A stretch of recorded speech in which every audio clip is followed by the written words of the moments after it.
Hey, this is Dave DeCamp from antiwar.com. This is anti-war news for Friday, February 9th, 2024.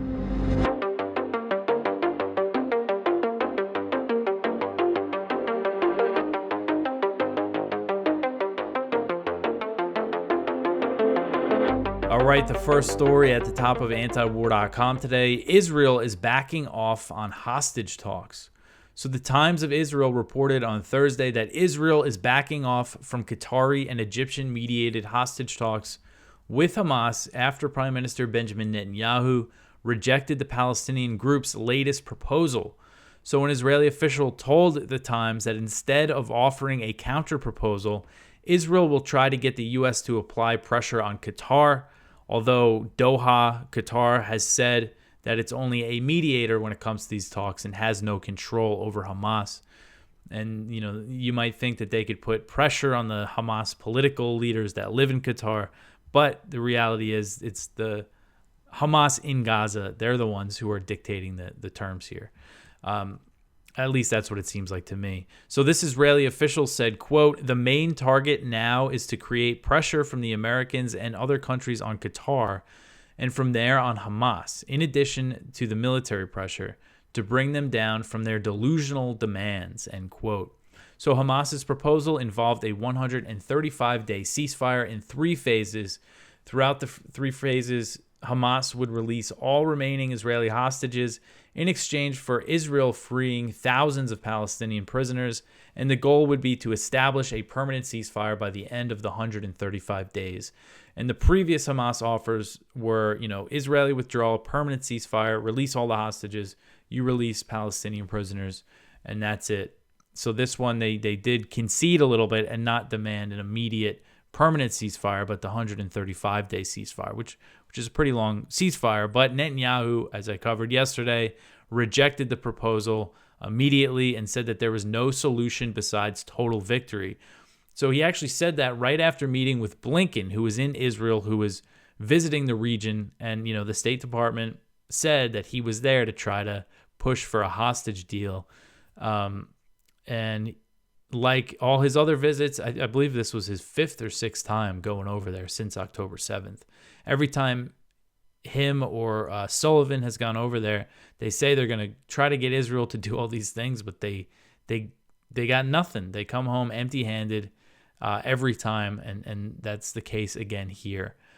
So now Netanyahu is threatening that Israeli troops will attack Rafah, the southern city in Gaza that is sheltering over 1 million displaced Palestinians, people living in tents on streets. Really dire situation for these people. So if they really, they've been bombing the city more now. There was airstrikes there on Thursday. If they launch a full-scale attack on this city, it's going to be a massacre. And the State Department is warning against, Israel doing that. But what do these warnings mean? They don't really mean anything, because we've seen them say things like this before. What they said was that if Israel conducts an operation in Rafah without taking into account or planning, some way to protect the civilians, that it would be a disaster. But they're not saying we're going to cut you off, Israel. No, it's still full support, unconditional military aid. And so the Israeli slaughter has killed nearly 28,000 Palestinians. According to the latest numbers from Gaza's health ministry, it's getting close to 28,000, and that includes over 11,500 children. If you factor in the thousands of people who are missing under the rubble, the death toll is over 35,000, and this is just in 4 months. All right, so the next one here, Israel to attack Rafah. So this is an article from Kyle Anzalone, and it's about the Rafah stuff. So he goes over Netanyahu's warning that he is going to send troops, that Israeli troops will soon attack Rafah, and the UN is warning that there will be a massive loss of civilian life because of this Israeli attack, the coming Israeli attack. He quotes Jens Lark, a spokesman for the United Nations, probably Jens Lark, a spokesman for the United Nations Office for the Coordination of Humanitarian Affairs. And he said that attacking the city is sheltering over 1.5 million Palestinians may constitute war crimes. He said, quote, To be clear, intensified hostilities in Rafah in this situation could lead to large-scale loss of civilian lives, and we must do everything possible within our power to avoid that, end quote. So Palestinians in Rafah are sheltering in tents. They lack food and clean drinking water. Disease and starvation is spreading in the city, and Gazans are fearing. Gazans who spoke with Al Jazeera were saying that they felt like they were waiting to be martyred, waiting to die, waiting to be killed by the Israelis. All right, so the next one here, thousands at risk of death in Khan Younis, hospitals under Israeli siege. So this article is from Middle East Eye. In the Nasser Hospital in Khan Younis, the largest still functional medical facility in Gaza, is facing a major humanitarian catastrophe, according to a senior Palestinian health ministry official. Ashraf al-Qudra, a spokesman for the ministry, said on Thursday that Israel's complete siege of the hospital and targeted attacks in its vicinity have left thousands inside the complex at risk of immediate death. There are 300 medical staff there, 450 wounded, and 10,000 displaced people who are sheltering there. And he's saying that they're being killed and starved. The besieged hospital is suffering from an acute shortage of anesthesia and intensive care medication, as well as surgical supplies. Staff and patients are in danger at Al Amal Hospital in Khan Younis. So definitely just another horrific situation. They're saying that there's very close artillery shelling and shrapnel hitting hospital buildings and things like that. And this is just Israel's war against hospitals. I mean, how many hospitals have been under Israeli siege now? All right, so the next one here, Iraq repeats call for the U.S. to withdraw. So Iraq has repeated its call for an end to the U.S. military presence following a U.S. drone strike in Baghdad that killed a senior member of Kateb Hezbollah, which is a Shia militia that is part of the Iraqi security forces. Iraqi military spokesman Yahya Rasool said the U.S., quote, conducted a blatant assassination through an airstrike in the heart of a residential neighborhood in the capital Baghdad, showing no regard for civilian lives or international laws, end quote. Rasool said that by launching the strike, quote, the American forces jeopardize civil peace, violate Iraqi sovereignty, and disregard the safety and lives of our citizens, end quote. The U.S.-led international coalition based in Iraq is supposedly in the country to fight ISIS, but the presence is really about trying to counter Iran. Rasool said, quote, the coalition consistently deviates from the reasons and objectives for its presence on our territory, end quote. So the U.S. claimed that this Kateb Hezbollah commander that they killed 3 people, including the commander. They claimed he was responsible for targeting for attacks on U.S. troops. Since mid-October, U.S. bases in Iraq and Syria have come under attack over 160 times in response to U.S. support for Israel in Gaza.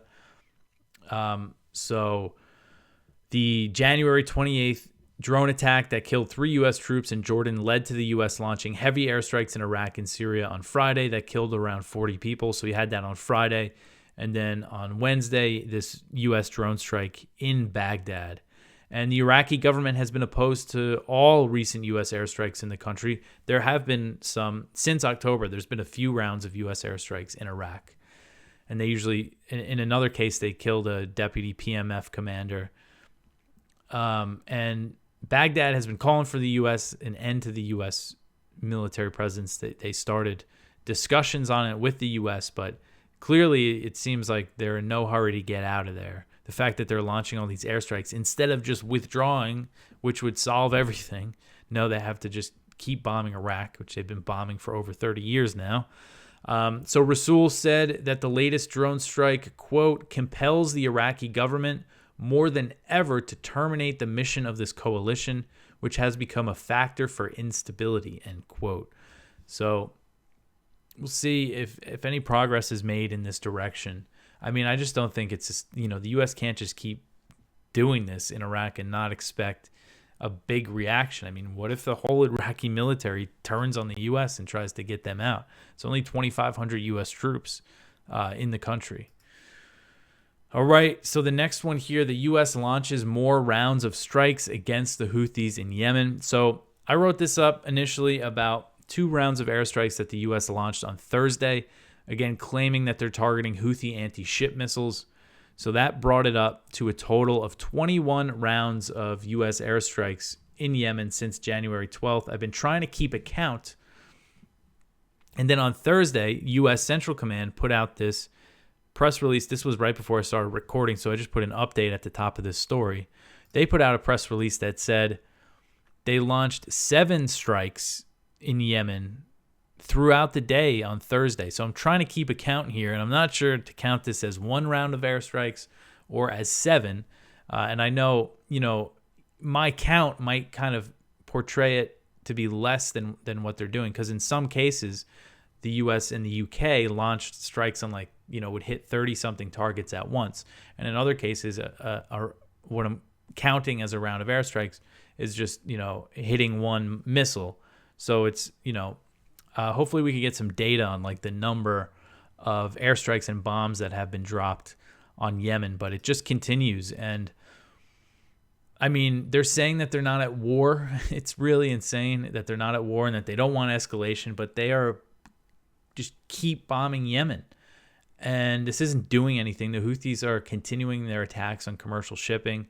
A couple days ago, they targeted 2 ships, one that they said was American-owned, or one that they said was American and one that was British. Central Command said that the one that the Houthis said was American was actually Greek-owned and Marshall Island flagged. I'm not sure if it had any links to any American shipping companies. But that ship, the Nasir Star, was hit by a Houthi missile. There was some minor damage. The other ship was British-owned. Apparently the missiles landed pretty close to it but didn't actually hit it. So this just continues, this war in the Red Sea, this new war in Yemen. And we have, besides bombing Yemen, the U.S. is also blocking a peace deal between the Saudis and the Houthis.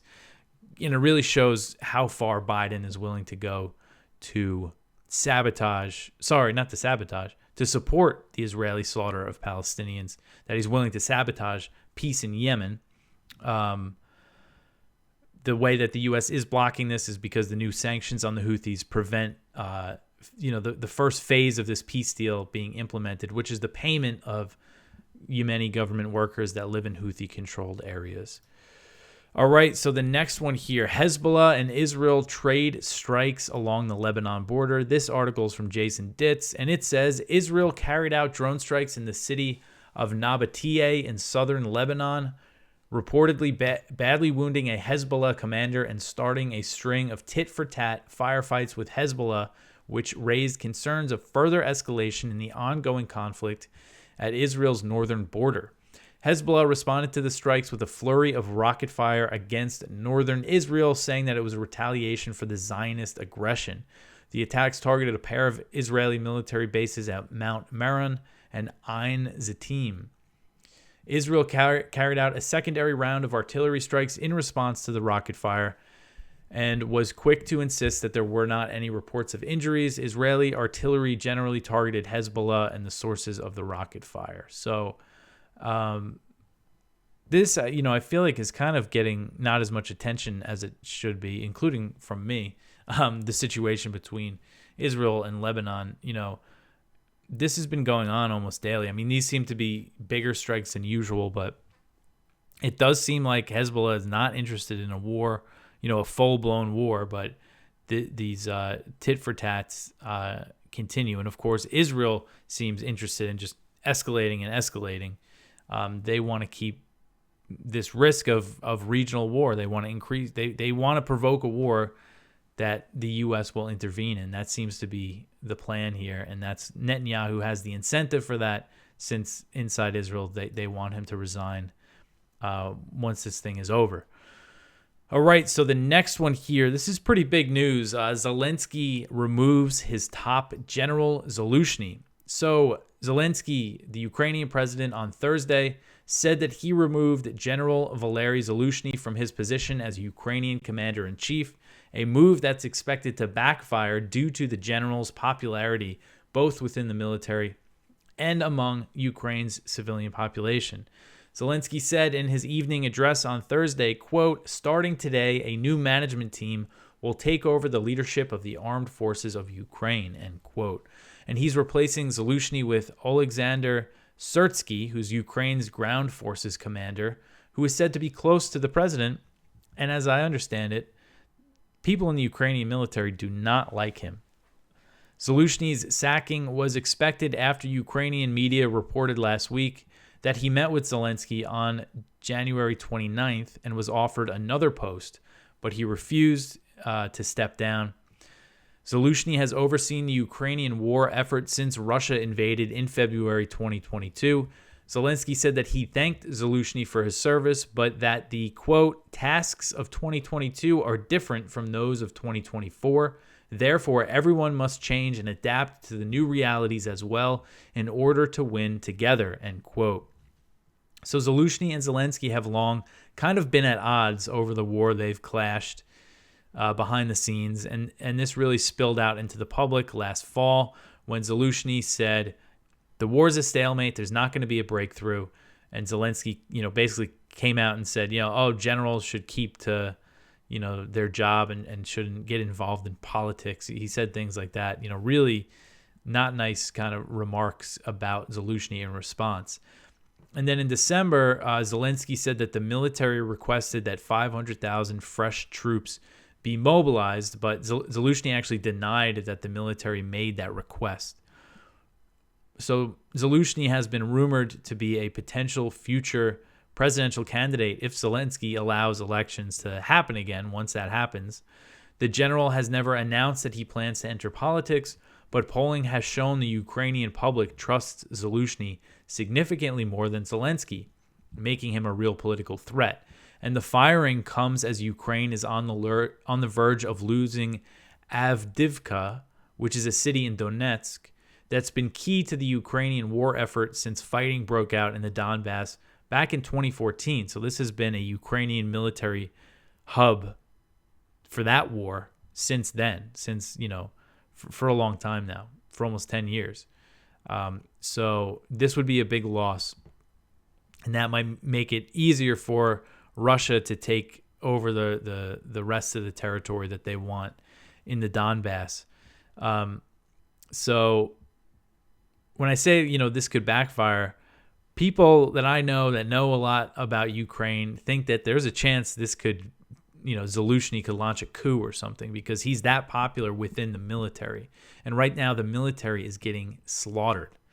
They're getting killed. They don't have enough weapons. They don't have any reinforcements.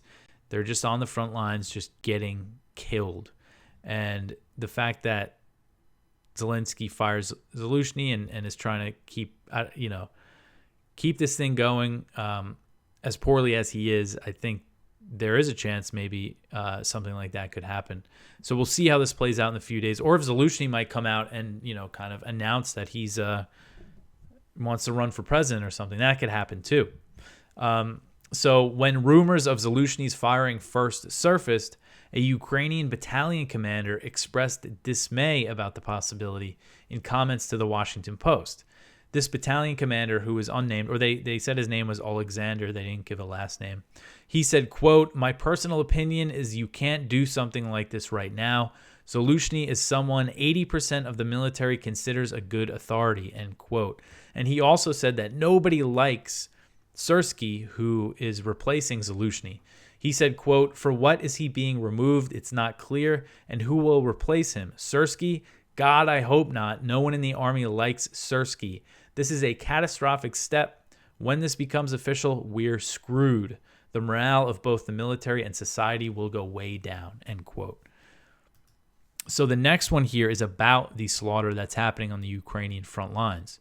It says frontline Ukrainian infantry units report acute shortages of soldiers, and this is from the Washington Post.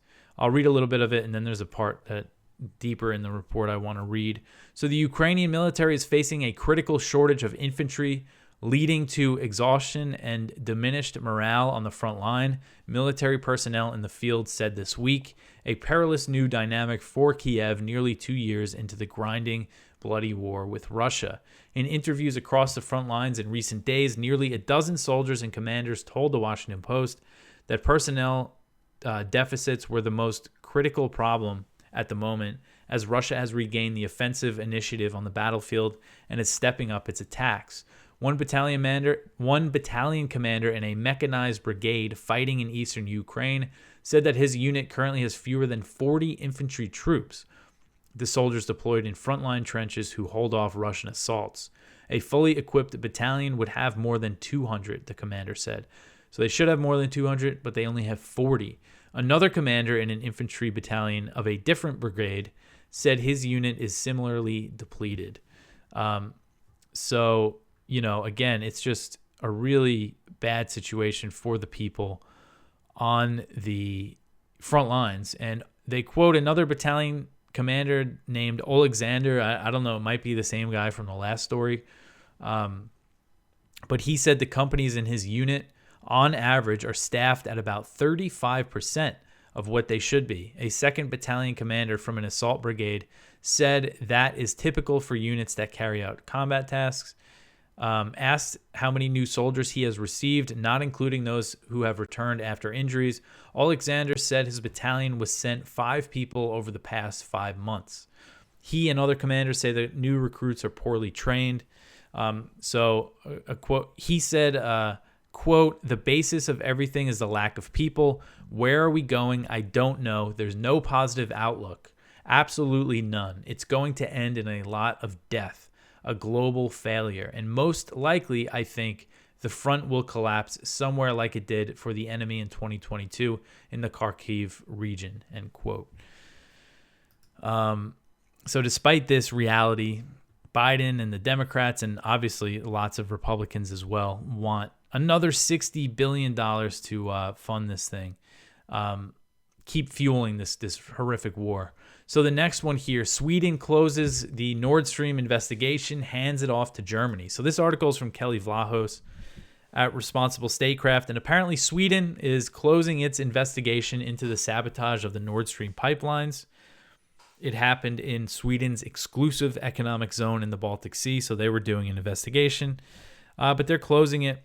They did not name any potential suspects, nothing like that, but they're giving their evidence to Germany, which is where the Nord Stream pipelines go, and that's it. And it really is amazing kind of the lack of curiosity about the Nord Stream bombings after all this time now. And Kelly has a good write-up of it here and kind of goes through the things, the potential culprits. And obviously, it's not Russia, even though when it first happened in September 2022, that's what a lot of media went with was, it must be Russia blowing up their own pipelines. So there's the story from Seymour Hersh, who alleges that it was the United States, U.S. Navy divers actually planted explosives, and President Biden ordered this. And then there is all these other stories in Western media that have come out, and it's notable, I think, that they've come out after Hersh's report. Hersh had his report, and then all these stories came out that tied it to Ukraine, that said it was probably the Ukrainians who did it. So, who knows what the real story is, but we know I think it's safe to say it was either the U.S. or Ukraine or them working together. I still lean towards the U.S., even though there hasn't been any other confirmation of that besides Hersh's reporting. He had an article recently saying that he stands by it, and it was a year after his initial report came out. The U.S. has the motive. Biden threatened the pipelines openly that they would come to an end if Russia invaded Ukraine. Victoria Nuland had a similar threat.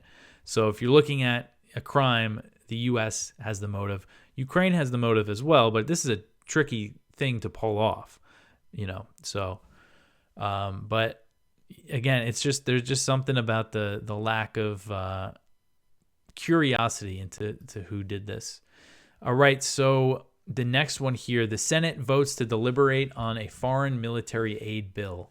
So the Senate on Thursday voted to begin deliberations on a $95 billion foreign military aid bill that stripped out border spending that was in that original $118 billion piece of legislation, which the chamber voted down on Wednesday.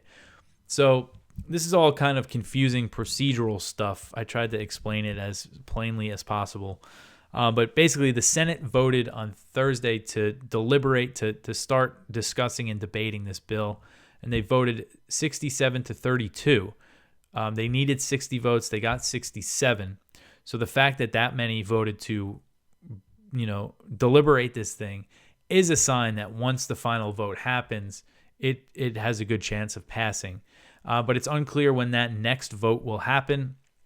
Republicans might try to add amendments to this spending package that include border things. So it's all kind of unclear what's going to happen in the next few days, but it could take a while. Rand Paul is saying that he's going to slow it down as much as he possibly can. And the way the Senate works, one senator can delay things for a long time. When they try to speed things up, he can stop it. He wrote on X, quote, "I'll object to anything speeding up this rotten foreign spending bill's passage," end quote. So this bill includes about $60 billion for the proxy war in Ukraine, $14 billion to support the Israeli slaughter of Palestinians, and $4.8 billion for Taiwan and the Indo-Pacific region. So, and it's not clear, say this does pass, if it's going to be brought to the House floor for a vote, because if this was just brought to the floor, I think the House would pass it. But House Republicans have, the power to prevent things from being put to the floor. So we'll just kind of see how it all plays out. But it does seem like they might. I mean, Republicans, because they had this big negotiation for the $118 billion bill with all this border stuff packed in there. And now they're saying the Republicans are saying they don't like it. But if they pass just the foreign military aid without any border stuff, they're going to look pretty dumb, I think, because then the Democrats, then what leverage are they going to have over the Democrats? So I don't know. But I think it's good for this to be delayed for as long as possible. All right, so that's it for the news for today. Please go check out our viewpoints. One from Medea Benjamin and Nicholas J.S. Davies. U.S. chooses genocide over diplomacy in the Middle East. One from Ted Snyder. America's answer is more violence. One from Ben Freeman. Saudi Arabia silencing critics in Congress. One from Jeffrey Sachs. The U.S. toppling of Imran Khan. And a spotlight from Doug Bandow. Biden makes Americans targets in the Middle East, then campaigns on their deaths. Our picture story is about Julian Assange. Julian Assange's very life is at stake. This is from Consortium News. And just a reminder that February 20th and the 21st is what is probably Assange's final hearing, final appeal for extradition to the U.S. And I know Assange, WikiLeaks and Assange activists and stuff want Americans to call their House representatives and tell them to support the bill that was introduced in the House that calls for the U.S. to drop the charges against Julian Assange. Or you could just call them up and pester them. Same thing with the senators about this. That never hurts to make these phone calls about Assange, because it's such an important issue. And there's so much going on that a lot of people, we're just kind of, it's not on everybody's mind right now, but that hearing is coming up very soon. Go check out the blog. We posted the Tucker Carlson interview with Putin. I haven't watched the full thing yet. I watched like the first half hour. It was definitely interesting. It's over 2 hours long. So I know in the interview I saw a clip of Putin. He asked who blew up Nord Stream, and Putin basically said he think it was the CIA. But so go check that out. But that is it for me for today. That's it for the week. I hope everybody has a good weekend. You could support us by sharing the show, liking, subscribing, all that stuff. But I'll be back after the weekend. I hope everybody has a good one, and I really appreciate everyone that watches this show and listens and all that.